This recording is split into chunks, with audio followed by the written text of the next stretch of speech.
Nikki Haley quits, the UN makes a catastrophic prediction regarding global warming, and President Trump goes after Taylor Swift, much to my producer's great dismay. I'm Ben Shapiro. This is The Ben Shapiro Show.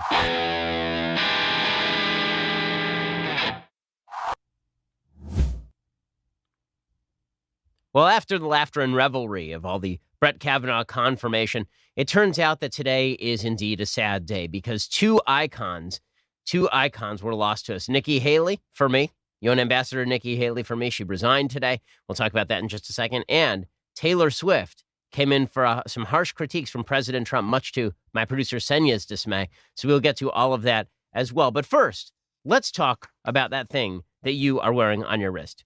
Is it nice, that watch? I don't think so. Is it as nice as this watch? No, it is not as nice as this watch. How do I know? Because you don't have a movement watch. Do you?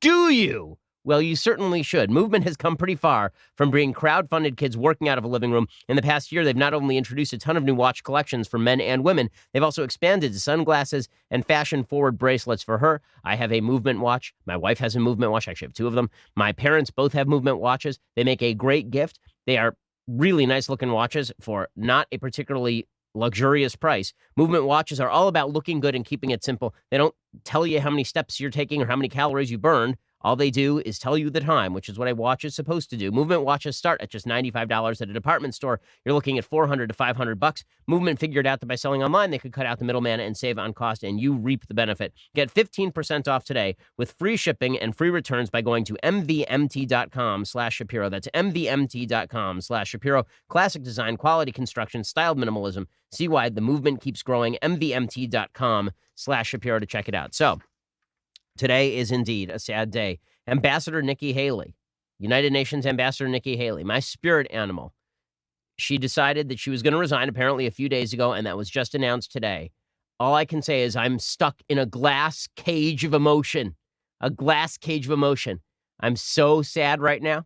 The sadness overwhelms me at times. If I have to take a break to go cry in the corner and just rock myself and eat ice cream, that might be happening a little bit later in the show. We'll try to avoid it as best we can. Nikki Haley made that announcement in the White House with President Trump today. It was a shock announcement. Here's what she had to say. It has been an honor of a lifetime. I said I am such a lucky girl to have been able to lead the state that raised me and to serve a country I love so very much has really been a blessing, and I want to thank you for that. Now, Nikki Haley was indeed a badass in her job as the UN ambassador. She basically spent every day going in and yelling at despots, and she was great at it. I mean, she would go in and she would talk about how the United States was exceptional and America was a unique place and our allies like Israel were worth supporting, and how the UN was basically the most Isley of the international institutional sort of layout. And she was exactly correct about all of those things. I will miss Nikki Haley greatly. She explained some of the things that she got done as UN ambassador. I'm most excited. Look at the 2 years. Look at what has happened in 2 years with the United States on foreign policy. Now, the United States is respected. Countries may not like what we do, but they respect what we do. They know that if we say we're going to do something, we follow it through. And the president proved that, whether it was with the chemical weapons in Syria, whether it's with NATO, saying that other countries have to pay their share. I mean, whether it's the trade deals, which have been amazing. They get that the president means business. Okay, so there are a bunch of rumors about what's going to happen next. People suggesting that Nikki Haley is going to take Senator Lindsey Graham's spot. Lindsey Graham is going to become the UN ambassador. That's not going to happen. I'm just going to say that right here, right now. Lindsey Graham has no interest in giving up a Senate seat to go be UN ambassador. It would be a great solution. It would be really Machiavellian to move her into the Senate where she could just do battle with Kamala Harris on a daily basis. It would be spectacular. I would enjoy watching it. And Lindsey Graham would actually make a terrific UN ambassador because it would be full-time Lindsey Graham 2.0. That's all that he would do all day long would be Lindsey Graham 2.0 and just yell at people, which would be amazing. But unfortunately, I don't think that's going to happen. There's some rumors that maybe it'll be Dina Powell, who was a former member of the administration, or maybe it'll be Rick Grinnell, who would be terrific. He's our current ambassador to Germany. I really doubt that they're going to call him back from Germany to make him UN ambassador. There are a few other possibilities. Nikki Haley is not going to stay with the administration. She is out. She is not going back to the Senate. My guess is that she is going to go back into politics maybe a couple of years from now.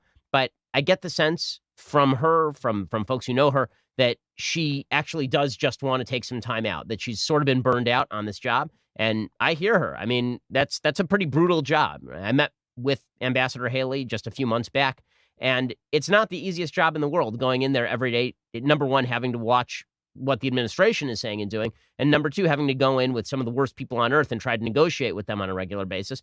So good for Nikki Haley, and she certainly has all sorts of gratitude from folks like me for everything that she did. I'm very sad indeed to see her go. Meanwhile, the United Nations put out a report, and this is getting all sorts of press on the left, and so I think it's worth going through in detail. So the UN is not a good institution. It is an institution that is replete with the interests of a lot of very, very bad nations who have interests that are not quite American interests. But one area where the UN actually has done some research, one area where science is supposed to take the leading role, is with the Intergovernmental Panel on Climate Change. There's a big report out today. It came out on Monday, actually, and it is a report all about the supposed higher risk from climate change, even with a lower level of climate change. So we were told for many years that over the course of the next century, we were going to get to 3 to 4 degrees Celsius climate change in across the planet. That was going to be the average climate change. And then it turns out that this new report basically says that we are warming less fast than the UN thought we were. So the UN keeps giving these 10-year windows. And in 10 years, we're really going to have blown it. In 5 years, we're going to have blown it. In 3 years, we're going to have blown it. Well, now, the new report, this should be the headline today. It's not the headline. The new report basically suggests sort of the opposite, that this is in chapter 2 of this new report. And the key quote says, quote, "There is high agreement across various lines of evidence assessed in the report that the remaining carbon budget for 1.5 degrees Celsius or 2 degrees Celsius would be larger than the estimates at the time of the AR5. The AR5 is the last big study they did. That was back in, I believe, 2013, 2014. What that means, in non-science speak, is that it turns out that our carbon emissions have been lower than they thought they were when they first made their estimate, which means that the climate is warming at slightly a lower rate than they thought it would be at this point. So the estimated date for hitting 1.5 degrees Celsius of global warming is actually, it's been pushed out further now. They were saying that we were going to hit that in 3-4 years. Now they're saying we're going to hit that in 10 years. They keep pushing that down the line. The reason that this creates some skepticism among folks is not because people don't necessarily believe in climate change at all, as though the climate is not changing. It does raise questions as to the sensitivity of the climate to human-produced carbon emissions, human-produced greenhouse gases. Skepticism, I think, is warranted with regard to some of the more outrageous claims that are being made by UN members and radical leftists who do indeed, many of them, have an alternative agenda. And I'm not just saying they have an alternative agenda, they're basically saying so. There's going to be Eric Holthaus, who is a meteorologist and a visiting scholar at UMNION. I'm not sure, the University of Minnesota, I suppose. And he actually calls for an end to capitalism in order to fight climate change. Now, there are a lot of folks on the right who have been suggesting for a long time that was actually the agenda here, that all of the worry, the extreme worry about climate change was really designed to hamper America's economy and the world. And the evidence for this was actually present, right? There was evidence that, for example, the Paris Accords, which were demands on the United States that we were supposed to radically shift how we did business, while other countries made empty promises about how they did business, right? China suggested, for example, that they were committed to reducing greenhouse gases after peaking in 2030. Well, American studies already showed that China was planning on peaking its greenhouse gases in 2030. So they promised to do something they're already going to do. India promised that they were going to gradually lower greenhouse gas emissions at some point in the future. So that promise didn't mean anything. And so a lot of folks in the United States were saying, well, why are we committing ourselves to attempts and targets when the world's greatest emitters and polluters are not actually tying themselves to anything of substance here? Well, Eric Holthaus, he says this: if you're wondering what you can do about climate change, the world's top scientists just gave rigorous backing to systemically dismantle capitalism as a key requirement to maintaining civilization and a habitable planet.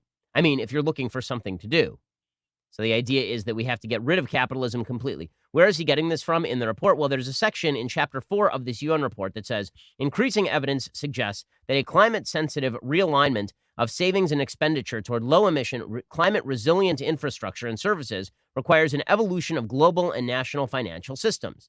Estimates suggest that in addition to climate-friendly allocation of public investments, that would be like building levees and ensuring that there's infrastructure, a potential redirection of 5 to 10% of annual capital revenues is necessary. So basically, the entire profit margin should be redirected as the UN suggests that it should be redirected.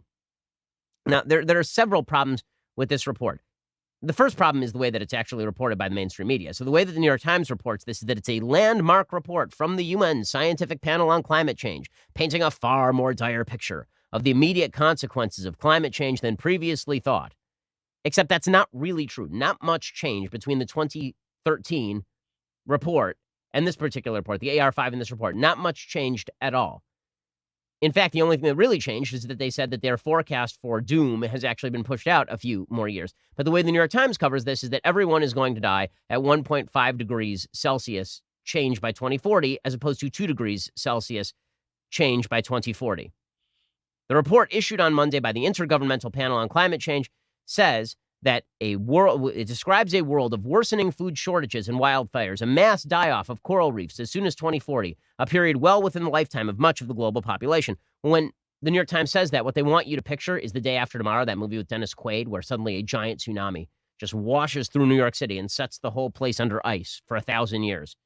And global warming is responsible for the rise in the sea levels, and everyone dies, and it's catastrophic. It's deep impact, except with climate.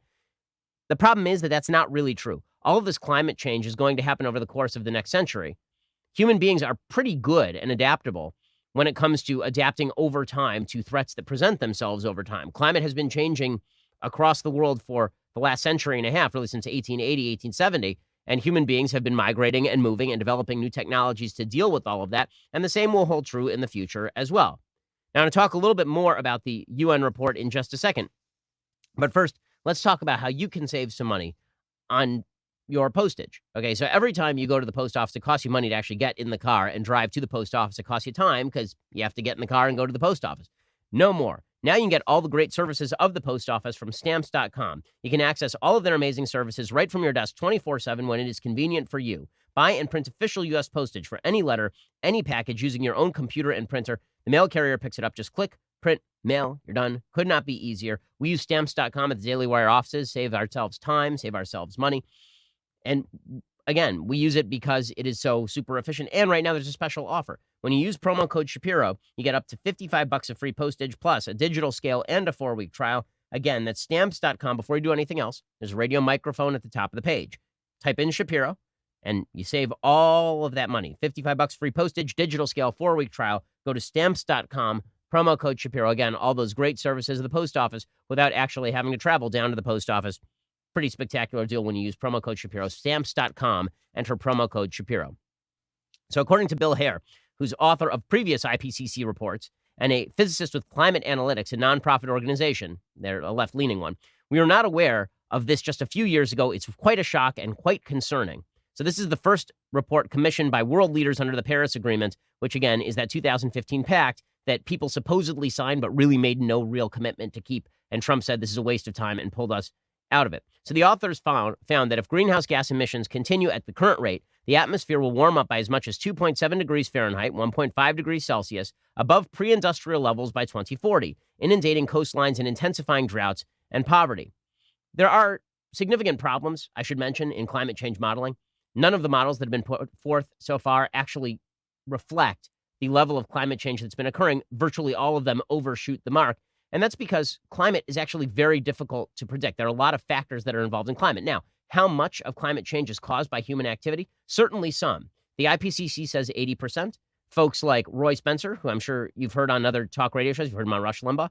Roy Spencer, he says that he thinks it's about 50%. But certainly our contribution to greenhouse gas emissions leads to climate change. The question is really not whether that's happening, it's to what extent, and also what the economic damage is from such climate change, what the human damage is from such climate change.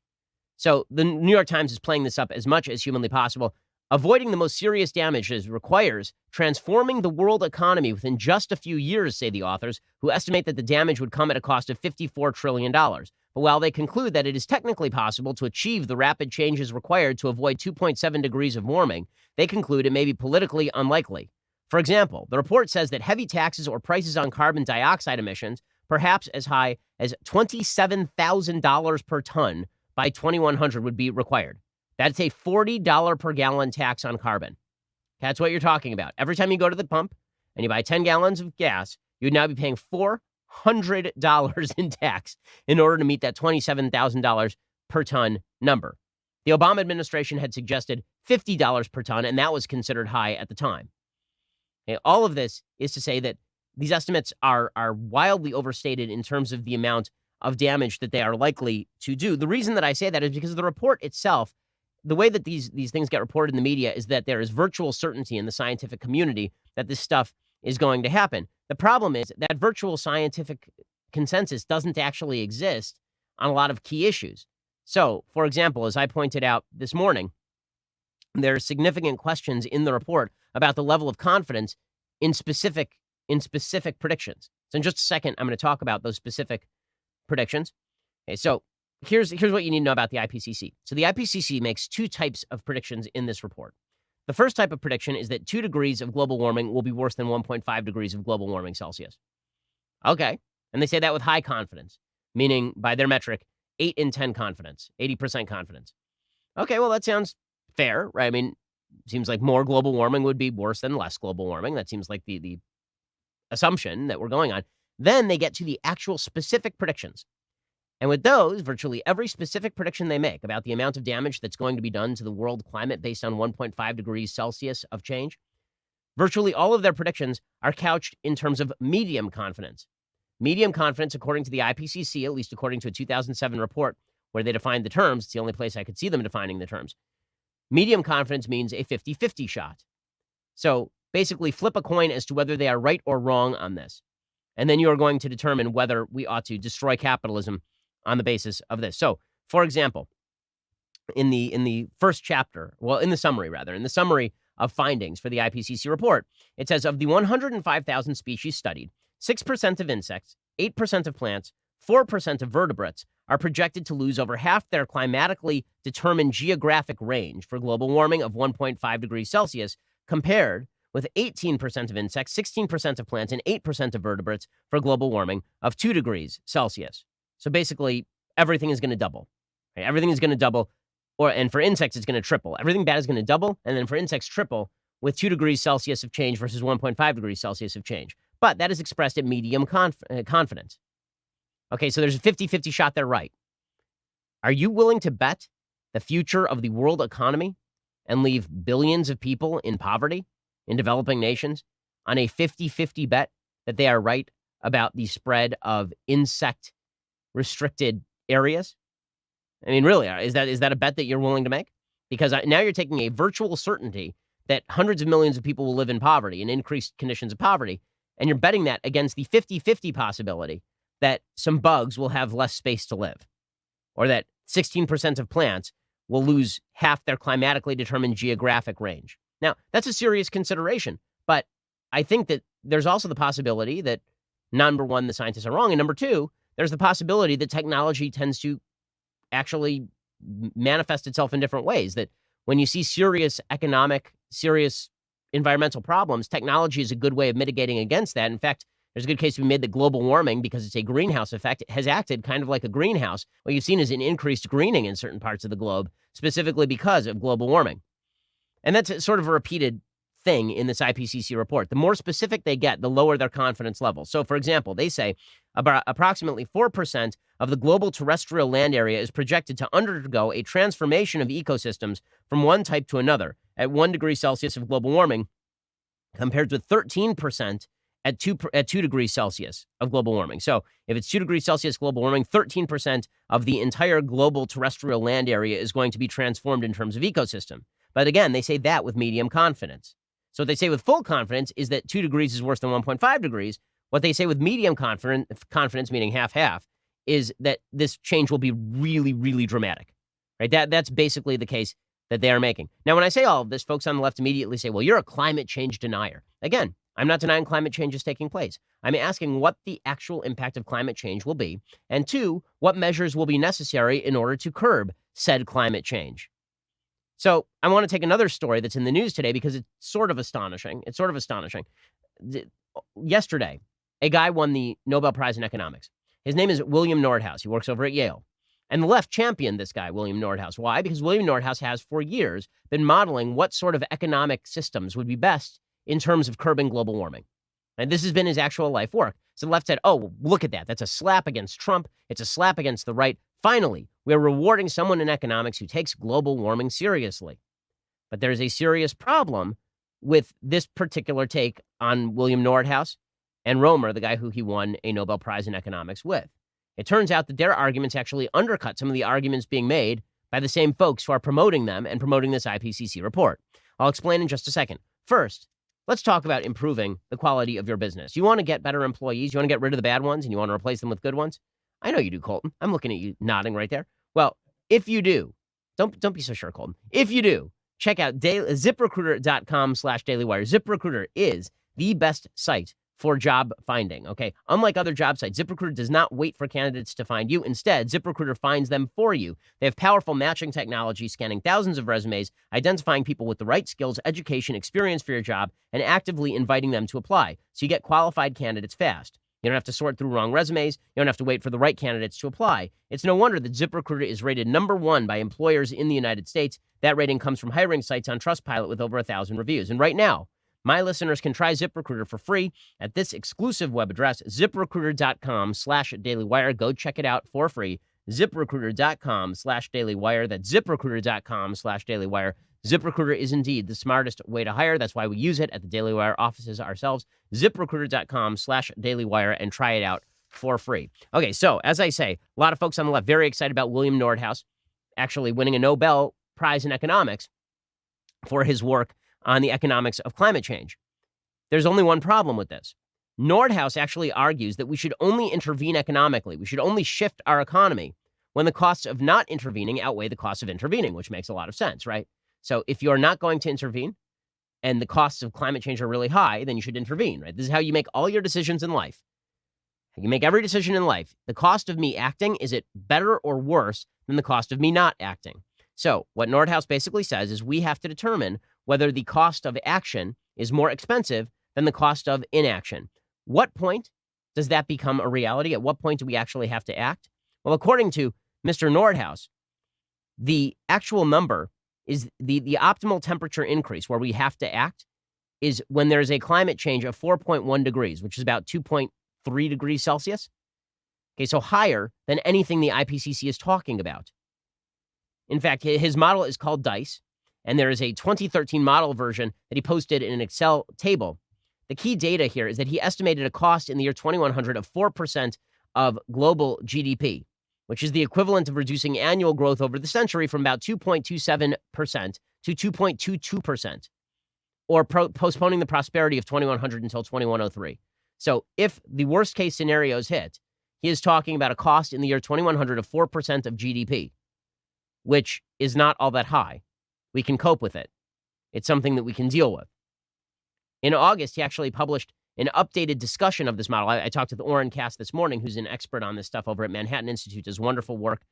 Like me, I think he's what you would call lukewarmer, meaning that he believes that global warming is happening, but he's skeptical of a lot of the answers that are being given for how to curb it. According to Orrin, Nordhaus published a discussion of his latest model in the American Economic Journal, in which he argued that holding warming below 2.5 degrees Celsius is implausible and not cost-effective. In other words, we've already hit 1.5 degrees Celsius. We've probably already hit 2 degrees Celsius. There's nothing we can do there. He says the optimal trajectory would be mitigation that reduces warming from 4.2 degrees Celsius to 3.5 degrees Celsius by 2100. Here's what he says. He says the international target for climate change with a limit of 2 degrees Celsius appears to be infeasible with reasonably accessible technologies, even with very ambitious abatement strategies. So in other words, the person that the left is now celebrating for winning the Nobel Prize in economics because it's a slap at Trump doesn't agree with them and doesn't agree with the IPCC on the sort of action that is necessary in order to avoid catastrophe. So it's pretty important thing to know, you would think, but the media is not covering any of that stuff. Instead, they're just going with the fully alarmist idea that we are on the brink of disaster and we're all going to die. The IPCC report, by the way, makes a bunch of political statements. Many of them are uncalled for, including they go after nuclear energy. So if you actually did want to curb carbon emissions, if you actually did want to prevent global warming by curbing greenhouse gases, presumably you'd be in favor of nuclear power. But the IPCC authors, because they are politically of the left, oppose nuclear energy. Here's what they say. They say nuclear energy can increase the risks of proliferation, have negative environmental effects, e.g. for water use, and have mixed effects for human health when replacing fossil fuels. Okay, that's just not true. Studies show that the nuclear energy industry is the safest industry in making electricity. Climate scientists found that nuclear energy has saved 1.8 million lives by preventing premature deaths from air pollution. This is according to Forbes.com. Where nuclear was 19% of U.S. electricity last year, solar and wind still constitute just 1.3 and 6.3% of electricity. But the IPCC is saying, forget nuclear, forget coal, forget gas. Instead, we need to bank on solar and wind. Yeah, good luck with all of that. Good luck with all of that. All of this seems, frankly, like an attempt to avoid the reality, which is that we have to make economic decisions based on possibilities and probabilities, that you don't get to destroy capitalism wholesale just because you don't like capitalism.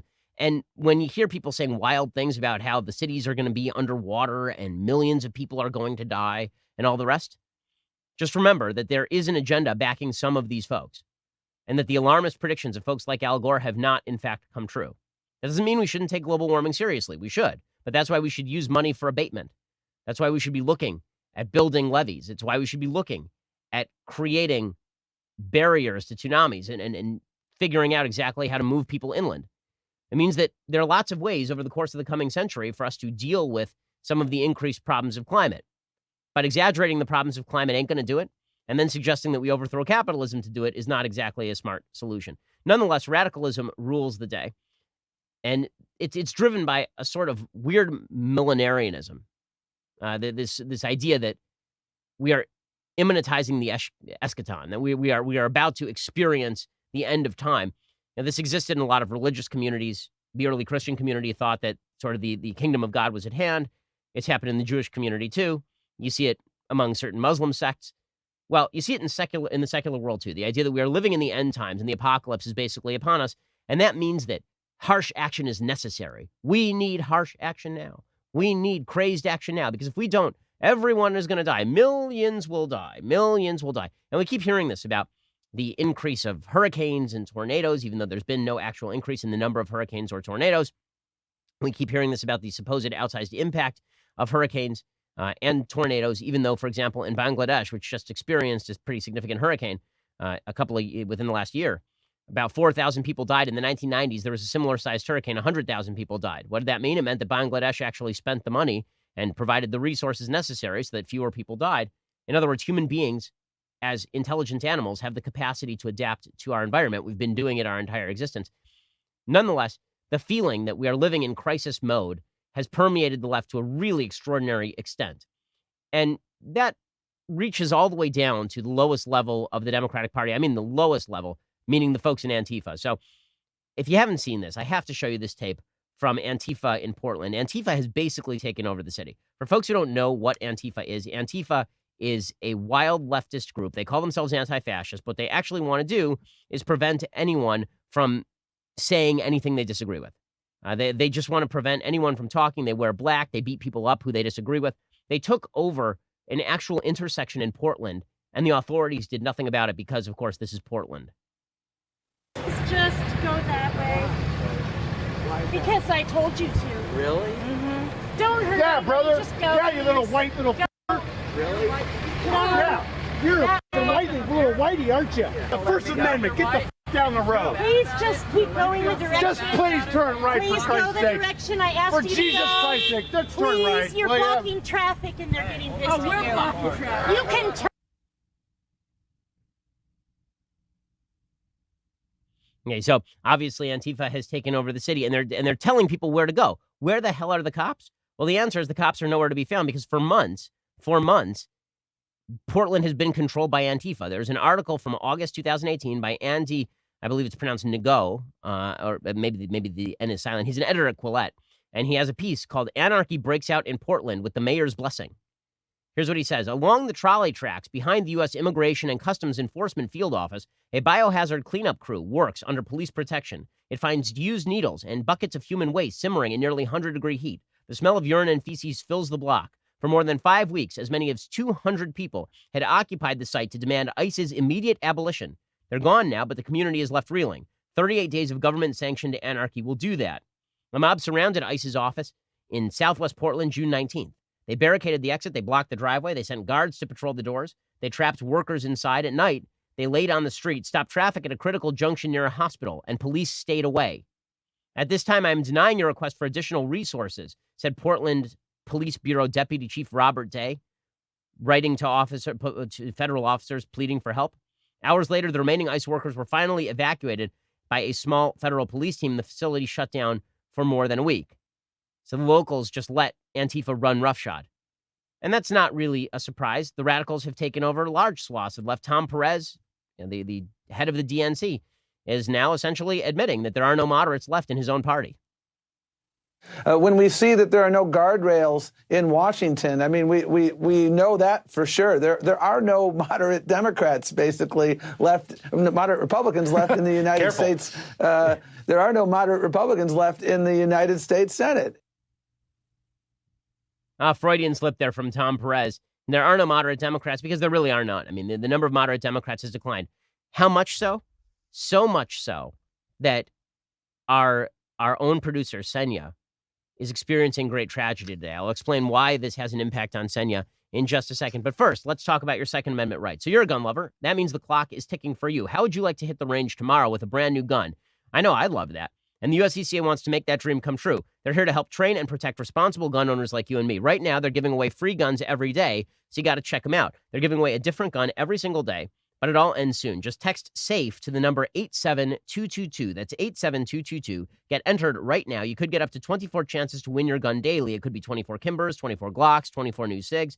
All you have to do is text SAFE, that's SAFE, to 87222, and that will reveal which gun you could be taking home today. But this all ends soon, and today's gun disappears at midnight, so you don't want to miss it. Don't put it off. Go check it out right now. Text SAFE to 87222. Get your free entry to win right now. That's SAFE to 87222. SAFE to 87222. Just go check it out right now. The USCCA has a lot of great services, ranging from legal services to educational services. They want to make sure that law-abiding gun owners have all the resources they need to fulfill their responsibilities under the Second Amendment and fulfill their rights under the Second Amendment. Go check it out right now by texting SAFE to 87222. Okay, I want to get to the saddest story of the day, even sadder than Nikki Haley for Senya, in just 1 second. But first, you're going to have to go over to dailywire.com and subscribe. For $9.99 a month, you get the rest of this show live. You also get the rest of Michael Knowles' show live, the rest of Andrew Klavan's show live as well. Also, when you subscribe right now, you get access early to the audio and video versions of Another Kingdom. Season 2 is coming out, I believe, on Friday, right? So season 2 is beginning on Friday with new episodes, and that includes a really cool visual component you won't get to see unless you are actually a member. So go check it out. For $99 a year, you can get all of those things, plus the greatest in all beverage vessels, the leftist tears hot or cold tumbler. So valuable that I once again forgot it in my hotel room as I am on the road. I left it there for protection. It's the only thing in the safe. So go check that out right now, and you can have one even when I do not. Also, please leave us a review at iTunes. It really does help the rankings over at iTunes. So we encourage you to leave a 5-star review. If you don't like the show, don't leave a review. Instead, I think you have better things to do with your time, frankly. So go check us out right now. We are the largest, fastest growing conservative podcast in the nation.